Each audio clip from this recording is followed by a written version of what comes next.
If you've run out of ideas on how to market your local business, you're going to want to listen to this one. Hey there, I'm Jillian Kendrick, and welcome to the Momentum Marketing Podcast. I'm a mama, a wife, an entrepreneur, and a 3-time best-selling co-author. In each episode, you'll get real-world practical advice and strategies, and maybe a parenting tip or two along the way. If you're ready to create a business that supports your family and your lifestyle, then you're in the right place.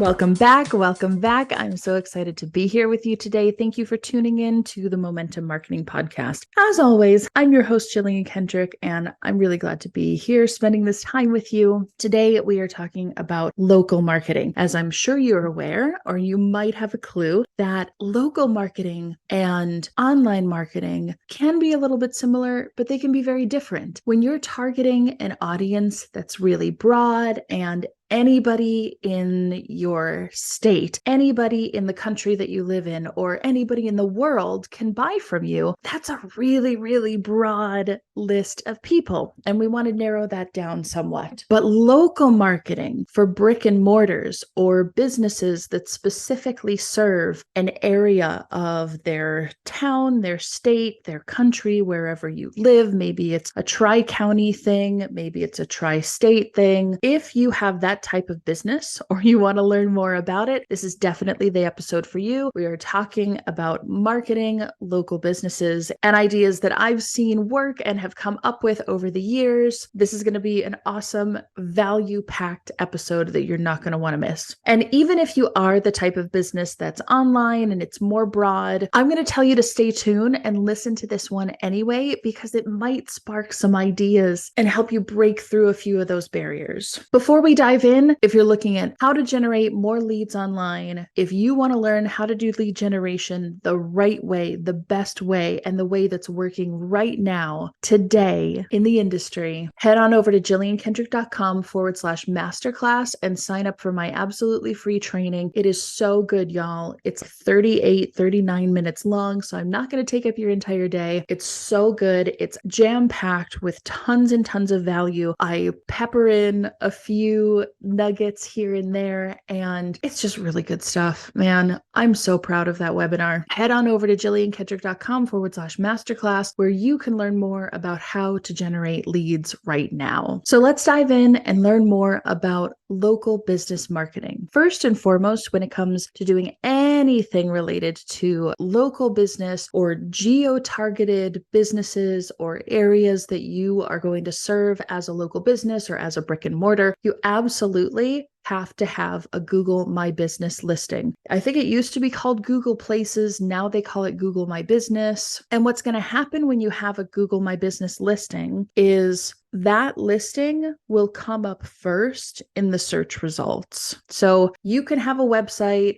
you can have a Facebook page, you can have other things, that's fine, but you want to have a Google My Business listing, because when somebody Googles pet stores or lawyers or bakeries or a car wash or whatever your business is, when they're searching for things that are related to your business, similar to your business, or that would qualify to be shown in a Google result, when you have a Google My Business listing, those show up first in the Google search before all the blogs, before all of the other stuff, before all of the websites. I don't know that they show up before ads. That ad placement is first, and then the Google My Business listings come second. But that's what people are looking for. They're going to see information about you. They're going to see where you're located. They're going to see the image that you put into your listing. Now, to get a Google My Business listing, you have to go through a whole process of signing up, making sure that you have a Google account, going into Google My Business, creating your business or changing the business if you've, bought one, or if you bought a franchise or something like that. And then you have to go through a verification process. So you can input all of the information, change around the address or the suite number, maybe change the business name or change the logo. But in order to verify and get you into Google, you have to go through a manual verification process. And I believe the verification process is they will send you a postcard with some kind of a code on it, and then you take that code and you put it into Google. Now, in order to have a Google My Business listing, you have to have a physical address and this is really important, you have to have a physical address where customers can go and meet you and do business at that location. So for instance, if you have an online business and you rent a PO box or a UPS box or a mailbox, I think they're called Mailbox Joey close to us. If you rent a box, if all you have is that box to receive mail, then you can't create a Google My Business listing. In order to create a Google My Business listing, you have to have a physical address that customers can go to meet you there, go into the physical location and do business at that location. If you're like me and you have an online business and all you have is a box that you rent, I can't create a Google My Business listing because even though I have a physical address, even though I have a suite number, Google knows that it's a UPS store. I'm sure other people before me have tried and it doesn't work. Now, you might be able to get away with having a co-working space mailbox because yes, it's a mailbox, but in a co-working space, you can physically meet clients or customers at that space and you could do business in that location. Technically, you might have to argue that with Google My Business. I've never tried. I don't go to co-working spaces regularly, but case in point, you have to have a physical location where you can meet customers and do business. Next, once you have that listing, let me tell you, as long as you have enough information in that listing, you don't really need a website. I know a lot of small businesses, local businesses will use a Facebook page or a Facebook group or something like that as their website, and that's fine. It's pretty easy nowadays to go to web.com or I think Vistaprint has website building services. You can literally create a website in Google with a Gmail account. You don't have to have a Google Business admin suite in order to create a website through Google, and it's free. The URL will be website.google.com. I think there are ways to change that, or you could pay a minimal fee to get the URL switched, but it is pretty easy to do nowadays. There's Wix.com, there's Squarespace, there's Weebly, there's half a dozen others. Or you can just use Google and create a website. You could use a Facebook page if you wanted to, make that your website, but you might not even need all of that if you have enough information inside of your Google My Business listing. Next, we need to create awareness for our business. Whether you want to run Google pay-per-click ads or you want to run Facebook ads or YouTube or something else, maybe you want to advertise in the penny saver, you need to be running some kind of ad. Personally, I really like Facebook and Instagram ads because you can start as low as $5 a day and you can geo-target, which is what's really important for small businesses, brick and mortar businesses, and local businesses. And what I mean by geo-target is I can go into Facebook, start an ad, and I can tell that ad, okay, here is my physical location at 111 Main Street or wherever your business is, and I want to advertise to any person within a 40-mile radius or within a 5-mile radius or within whatever radius you think might be appropriate for your specific kind of business. And within Facebook, you can target things like people who are homeowners. You can target the top 5, 10, and 25% of household incomes within zip codes. You can target parents. You can target moms. There's a lot of additional targeting that you can do outside of just the geo-targeting. And the other thing that's great about using Facebook ad geo-targeting is you can actually specify exemptions. So you can say, target so many people within so many miles of this particular zip code or this particular pinpoint on a map, but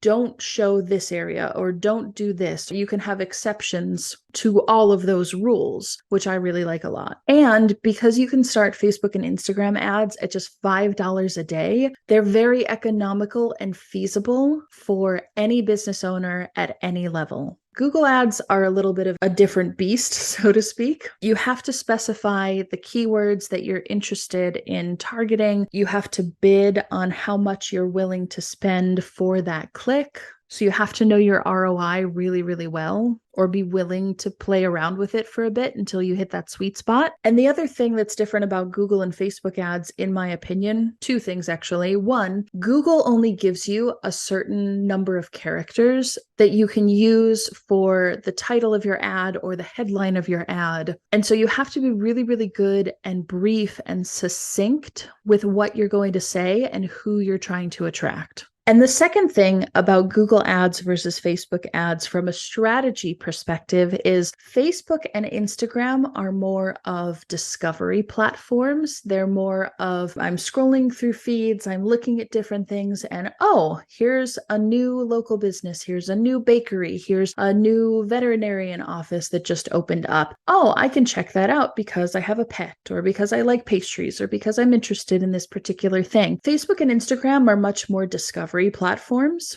Whereas Google, we go to Google to look up specific things. So when I needed a plumber, I Googled plumbers in my local area. When I needed to learn how to do something brand new in PowerPoint, I Googled how to do that and found a tutorial video. The nature of the use of Google as a platform is much more for search and specific needs, whereas Facebook and Instagram are much more discovery platforms. So you really need to think about which one is going to serve you better. For me, as an online business owner, I need people to discover me. I have specific things that people would Google that I can help with or that I can provide value on. But for the most part, my business does really well with Facebook and Instagram ads, and we've really not seen a lot of traction with Google pay-per-click. But that doesn't mean that it wouldn't be applicable to your specific business. You just have to decide which strategy is going to work for you. Before we dive in to the second part of the local business advice, I want to share something really exciting with you. I've opened enrollment to my brand new gorgeous program, the Ultimate AI Formula. This is such a good program. It's an insane amount of value for a really small amount of money. If you have struggled at all with trying to create content through ChatGPT, if you've tried to use AI, if you've dipped your toes into the world of AI and you're not really producing anything worthwhile, I can't tell you how many times I had tried to use AI several months, if not a year ago, and it really just didn't give me anything back that I could actually use. And so I'm sitting there thinking, well, Skynet isn't coming anytime soon. The robots are useless. I'm just going to do it all on my own. But the reality was I was not using AI or ChatGPT in the best way possible. I wasn't getting anything out of it because I wasn't putting anything into it. I had to learn the hard way that AI is much more of a learning tool than it is a production tool. And so when I was able to teach AI about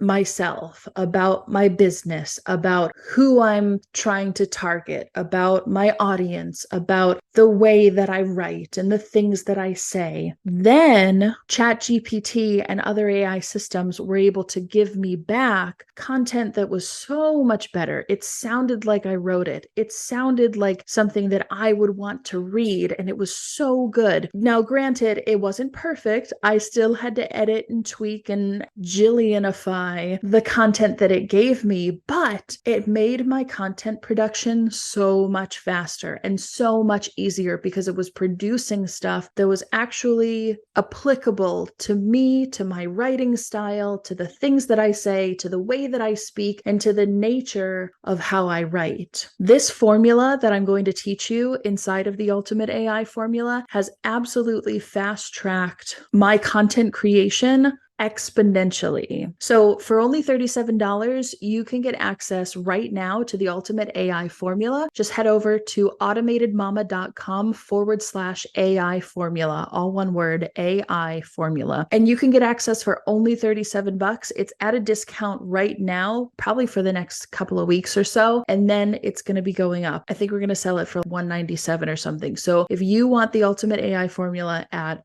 a very, very steep discount, this is seriously some of the best stuff that I have put together. Go ahead right now to automatedmama.com/AI formula and grab your copy today because the price is going to go up in the next couple of weeks. I'm going to teach you exactly what you need to say and put into ChatGPT to teach it how to talk like you and to teach it how to produce content like you. I give you a couple of prompts. I actually write out all of the prompts for you, and all you have to do is piece in the blank spaces. All you have to do is input the different blanks that I've written into the prompt, and I promise it is going to reduce your content creation by hours and hours and hours. And it's actually going to produce stuff that looks and sounds like you wrote it. So head on over to automatedmama.com/AI formula to grab your copy now before the price goes up in just a couple of weeks. There's one more strategy I want to share with you, and then I'm going to tell you how to tie it all together. So on top of your Google My Business listing, different types of ads, the geo-targeting, we talked about all of that. The other thing that you can do, and this is a good idea if you're ready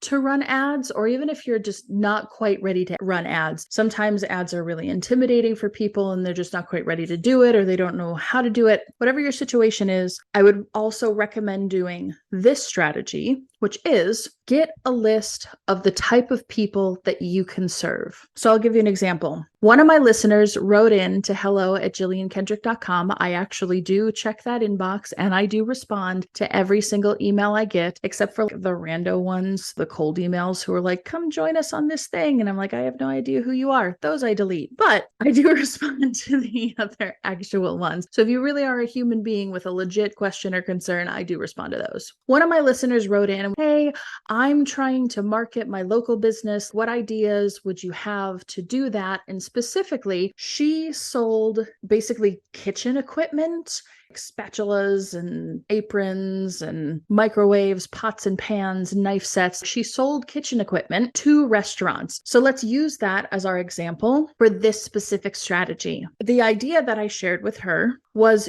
you know who your target audience is. You know that you're going after restaurants or businesses that can use the equipment that she sells. That's who she's targeting. That's who she's going after. There's nothing stopping her from going on Google, and she could do this herself, or she could go pay somebody on Upwork or Fiverr to do this for her. She can go Google all of the restaurants in her local area, within the area that she would be willing to serve or willing to ship to or willing to drive to. And not even just restaurants, but think about this, you guys. Churches need that type of equipment. Nonprofits need that kind of equipment. Daycare centers need that kind of equipment. Just because she sells restaurant supplies doesn't mean that she's limited to selling only to restaurants or restaurateurs or owners. She can sell to anyone who has a need for the product and the solution that she's providing. What's to stop her from going on Google or paying somebody on Upwork to then go on Google and aggregate a spreadsheet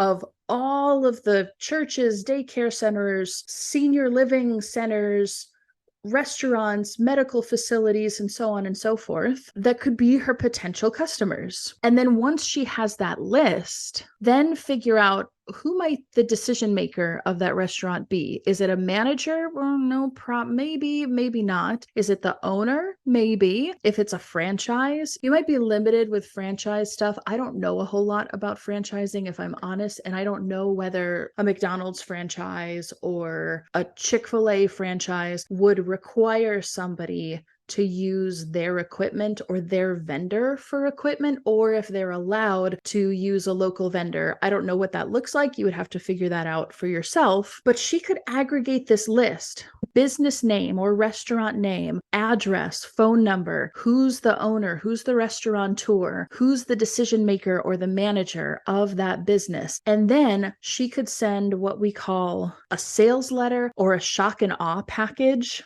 to that person, sharing the variety of things that she sells, what she's offering. Maybe she's doing a Black Friday sale. Maybe she's having a clearance and she needs to get rid of a bunch of equipment, so she's having a flash sale. Whatever that looks like. Shock and awe packages can be many different things. You could include money, like actual dollars, in a shock and awe package. You could include a sample of the actual merchandise. So let's say that she had a massive stock of aprons that she couldn't sell and she was just going to throw away anyway. Well, why not include one of those aprons as a gift to build reciprocity inside of her shock and awe package? A sales letter or shock and awe can also include a DVD or a video or a QR code that hyperlinks to a sales video or even a webinar of what you're selling, what you're offering. Here's our equipment, come in and check it out, that sort of thing. Shock and awe packages can include other types of gifts. If you own a bakery or a restaurant, maybe it's a sample of the food that you sell. I know a local vendor to me who sold caramels out of her basement, and she would send little packages of caramels to local businesses, and then they would try them and then go back to her to buy their corporate gifts. Like, it's brilliant. This stuff actually works. So some type of a sales letter, video sales letter, shock and awe package, something like that, she could easily put together, and for a minimal amount of money or effort, she could ship all of these. She could go and have them delivered. She could deliver them if they really are like local businesses that she could drive to. She could hand deliver them as well. And these are just different alternative strategies to the classic idea of just running ads or buying media or buying TV time and commercial space. And if I'm honest, I think they're way more effective. Shock and awe packages, building reciprocity, giving a gift to build that know, like, and trust with someone is huge. That's the idea of what we talk about in List Builder Blueprint. When you provide a lead magnet, you're giving them value so that you build that reciprocity. It's not about, oh gosh, I need to give them something for free. No, it's I'm going to teach you or help you or give you a win or show you or change your mindset on this particular thing so that you can benefit from it completely free, and I can demonstrate my skills, my value, my product, my quality, whatever that looks like for you. And that leads to the last point that I want to make. When it comes to any type of marketing that you're going to do, be it paid ads, be it a billboard on the highway, be it purchased media like commercial time, be it airspace on the radio, be it social ads, pay-per-click, shock and awe packages, you name it, or even advertising in the penny saver, whatever marketing you do needs to have a call to action. What is a call to action? A call to action is to learn more, go to this website. If you want more information, call me at this phone number. Click here to apply. Come into our store and receive 10% off. That is a call to action. You are giving them some kind of value up front and then leading them towards where they can get more of that value. Have you ever seen the movie Finding Dory? It's super cute. It's the second Finding Nemo. At the end of Finding Dory, spoiler alert, Dory, the fish, spends the entire movie searching for her family. And what we learn about Dory when she's at this aquarium inside of this really big fish tank is that her family places these little like stones or seashells or something like that. They place them along a trail that when you follow that trail of seashells or whatever it is, it leads back to their home that her and her parents lived in. And so Dory, who, if you know anything about that movie, has a really bad memory. And so if she forgets who she is or where she's at, she can see the trail of seashells that will lead her back home. So in order to find her family, she has to follow the trail of seashells. This is what your lead magnet and your call to action do for your business when it comes to bringing in new leads. Your call to action becomes that trail of seashells that leads them to where they want to go, where they want to be, the desired location that they want to get to, or the thing that they want to achieve. It's the breadcrumb trail. It's the trail of seashells that leads them back home. Your call to action is, hey, I've given you this value up front. I've helped you realize this thing or change your mind, your attitude, your positioning about something. marketing. And now if you want to learn more, if you want to achieve XYZ goal, now you can follow my call to action, my trail of breadcrumbs to get to that desired success or location. So every single ad, all of your marketing, everything that you do needs to have a call to action that takes them to where you want them to go. I'm sure you've noticed at the beginning of the podcast, I mentioned my masterclass. In the middle of the podcast, I mentioned my brand new AI formula program. This is not by accident. This is not happenstance. This is I've laid the foundation, and now I want you to take the next step where I can provide you with even more value. And in order to have a call to action, you need to have two really important things. The first is some kind of value or offer or lead magnet, or it can be a coupon, it can be a video series, it can be something of value, or even an offer.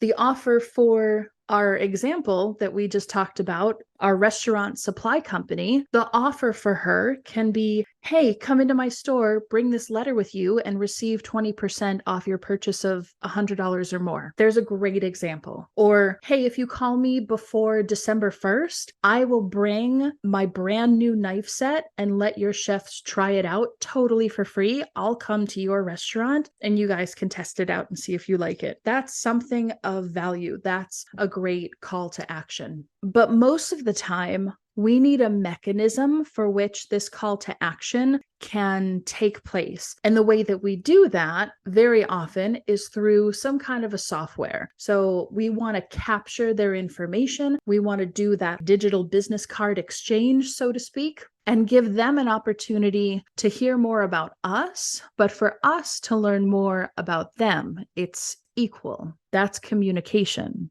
So you can use software, you can follow up with them, we can email them, we can keep track of leads, and all of this is done inside of a system. I show you way more about this inside of the masterclass. So again, here's my call to action. Head over to jilliankendrick.com/masterclass, and you can watch this amazing free training all about how to bring in leads, how to create compelling calls to action, and then how to follow up with them afterwards. I would love to hear from you, and I would love to know if you have any questions about marketing, about systems, about automation, about AI, about calls to action, about running ads, about running a business. This is what I've done for the last 13 years, and this is what I love to do, is to support you and help you navigate the waters of the online world and make running your business that much easier. So send me an email, hello@jilliankendrick.com. Let me know what questions you have, if you have ideas for topics and episodes, because that's actually where this topic came from for today's episode, was an email from one of the listeners, and my response, I was really excited about the ideas and strategies that I shared with this listener, and I wanted to pass that knowledge on to you. So email me, let's start a conversation, and as always, thank you so much for being here. Thanks so much for joining me on this episode of the Momentum Marketing Podcast. If listening to this has brought you value, improved your life, or given you insight on how you can build your own momentum, then please share this with a friend. And if you're ready to grow your business on autopilot, then I want to help you get there easier and faster with a free copy of my Entrepreneur Survival Kit. Just leave a review of this podcast wherever you're listening right now. Hopefully it's a 5-star review and you love it. Then screenshot the review and email the screenshot to hello@jilliankendrick.com. Once we confirm the review, we'll send you a copy of the Survival Kit totally free. Thank you so much for joining me, and I'll see you on the next episode. All content is written and recorded by Jillian Kendrick. Copyright 2023, all rights reserved.